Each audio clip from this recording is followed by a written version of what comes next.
Okay, so you know how we are always talking about, like, trying to make sense of what's going on in the world, right?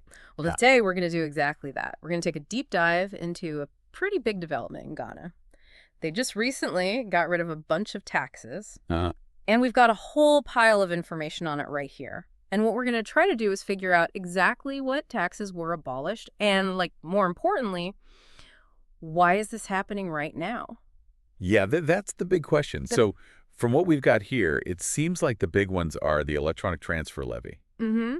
the E-Levy, Yeah. everyone's been calling it, Yeah. that one, the betting tax and the emissions tax. Those are the ones that are getting like the headlines, Yeah.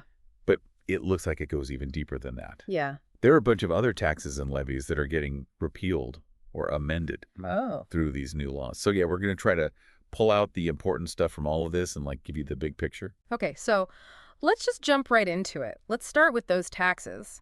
The E-Levy, that one's been a big deal. If I remember correctly, that was introduced back in 2022. So what exactly was that all about? Yeah, you got it. 2022, that's when it started. Basically, it was this 1% charge they put on a whole bunch of electronic transactions. So, Yeah. mobile money transfers, online payments, stuff like that. Uh-huh. But here's the interesting thing, and this is something that all our sources are pointing out. People really pushed back against it.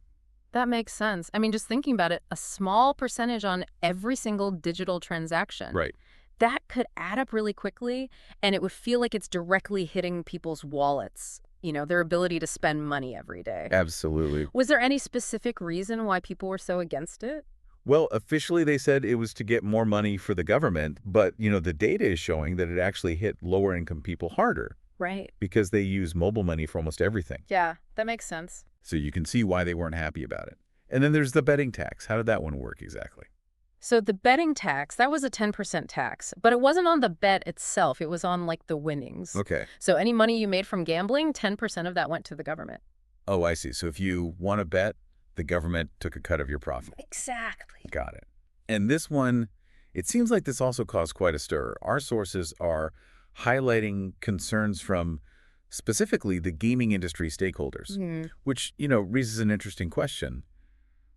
What's going to happen to the economics of that whole sector? Would it make people less likely to gamble? Yeah. I mean, it's possible, right? Yeah. Less profit could lead to less interest in betting, which then impacts all the businesses involved. Hmm. Okay, so we've got the E-Levy, the betting tax, and then there's also the emissions tax that's being abolished. Now, we don't have a ton of detail on that one in our information here, but it seems to be part of this bigger trend of just getting rid of taxes. Yeah. And it's important to really understand how big these changes are. The finance minister, Dr. Cassiel Ledo Forson, he didn't just present one or two bills to Parliament. He presented 8 on March 13th, 2025. This wasn't just about these 3 main taxes. 8 bills. Wow, that's a huge change to the tax system. Or any of these other bills focusing on anything different? Yeah, absolutely. Yeah. So Yeah. we've got the electronic transfer levy repeal bill, which got rid of that tax, Yeah. and the emissions levy repeal bill. But then you also had things like the income tax amendment bill Okay. and the earmarked funds capping and realignment bill. And what that suggests is, they're changing how income is taxed Mhm. and how they manage certain government funds. Right.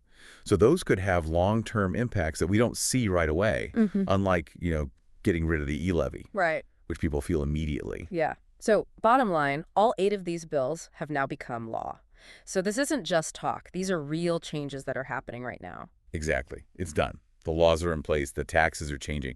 And that brings us to the big question. Mm. Why are they doing all of this? What's Yeah. the reason behind getting rid of all these taxes? Well, from what we're seeing here, it looks like it's a big part of what the National Democratic Congress, the NDC, is all about. Uh-huh. Their main goal is to, like, ease the financial pressure Mm. on people in Ghana, Right. give them a little more breathing room financially. Now, if you look back at the political situation, you remember what John Dramani Mahama promised.